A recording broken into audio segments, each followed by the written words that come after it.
Ben Alsop's strong pitching on Sunday helped LSU clinch the series against Ole Miss, and it led to Coach Mainieri to call him an Ole Miss rebel killer. The Tigers know they'll have to play at 110% on Friday afternoon against Arkansas to keep alive their undefeated season and punch a ticket to the SEC title game. The Lady Tigers return to action tonight at 8:30 against the Penn State Nittany Lions. The winner continues on to the Sweet 16 in Kingston, Rhode Island. The loser goes home.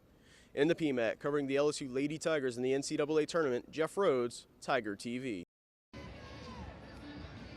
While the attention this season has been on who should start at quarterback for the Tigers, the LSU defense has just dominated opponents all season.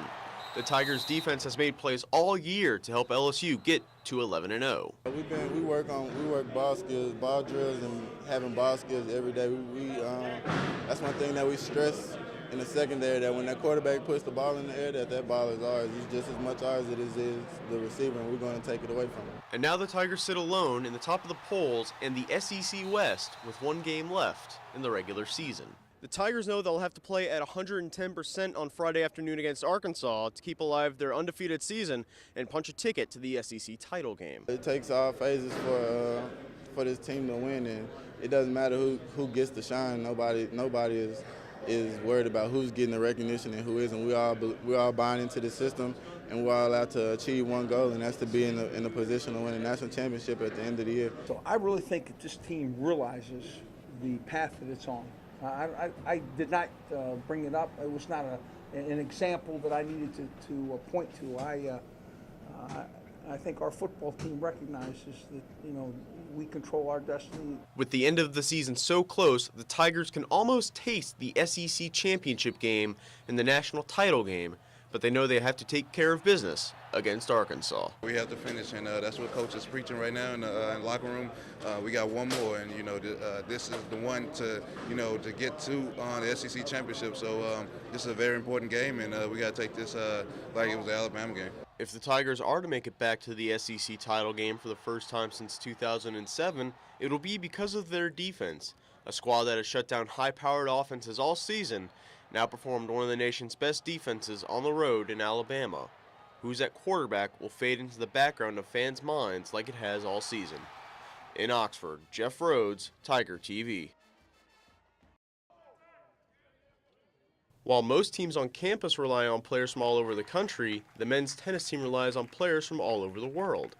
7 of the team's 14 players are not from America. Australian-born junior Stefan Szynski chose LSU because it gave him a chance to prepare for a life after tennis. After you finish high school, pretty much it's either you go professional or you just study for university, whereas here it gives you an option of playing competitive tennis at a high level whilst also getting a degree, which is a great option for me. English-born sophomore James Turberville says coming to LSU gave him an opportunity to play at a level that Europe lacks. We don't have varsity sports like you do here. There's not college sports.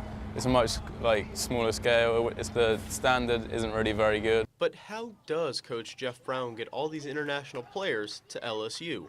In order to get players from all over the world here at Dub Robinson Stadium, Coach Brown scouts national and international tournaments, and he also relies on information from players. It's tournaments within the states that these guys are participating in, and then we'll bring them in on a visit to see the school, make sure that they like what we have to offer. And like an American recruit, it's just that they're just a little bit further away.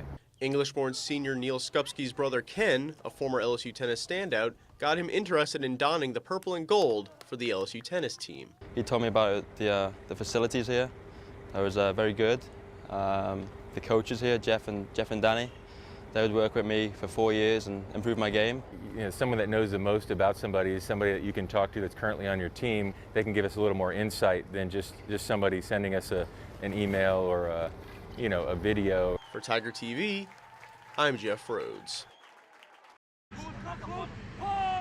Founded in 1970, the LSU rugby team has established a tradition of winning, and winning often. Cody Cadella, LSU rugby director, says the team incurs between $50,000 and $75,000 per year in expenses. Team members pay $400 a year, the UREC pays $7,500 a year, and the team can also get money from student government.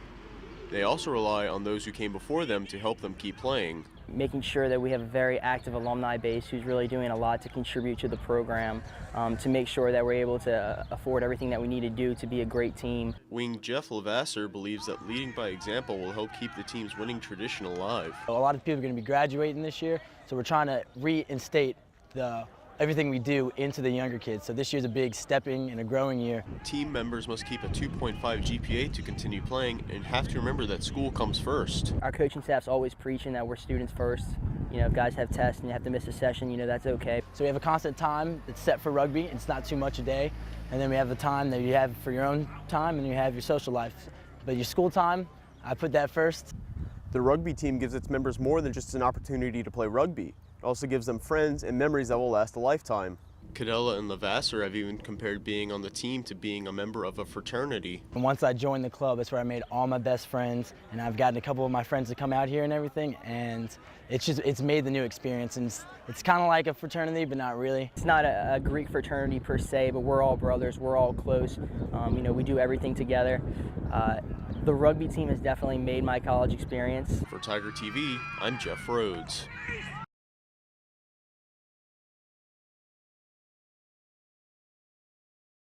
The NFL lockout is expected to officially end early this week. The head of the Players Union will recommend that NFL players ratify a new 10-year collective bargaining agreement. Training camps are expected to open sometime this week, with the start of free agency expected on Saturday afternoon. The Saints are expected to be practicing sometime by the end of the week, but the club is yet to announce a training camp schedule. That should come when the lockout is officially lifted this week. Randall Mackey is a legend in Bastrop, Louisiana, thanks to Hurricane Katrina. When the storm hit Plaquemines Parish, Mackey relocated to Bastrop. 3 state titles later, Mackey's ready to claim a job as a starting quarterback in the Southeastern Conference. Here's Ed Daniels with more from Hoover, Alabama. Ole Miss doesn't play Tulane this season, but the Rebels host LSU in Oxford on Saturday, November 19th. LSU senior Jordan Jefferson was pretty accessible in his interviews at SEC Media Days. Jefferson said the presence of junior college transfer quarterback Zach Mettenberger motivates him, and he knows that he must be more consistent, and number 9 also knows he didn't reach his or others' expectations of him in 2010. LSU players report to campus on August 3rd. The team's first practice is scheduled for August 4th. In American Legion baseball, Retief Oil is currently leading Minden, Louisiana 10-3 in the bottom of the 6th. If we get a final score, we'll keep you updated. And the Zephyrs are back home Tuesday night. They play at Albuquerque tonight and Monday afternoon.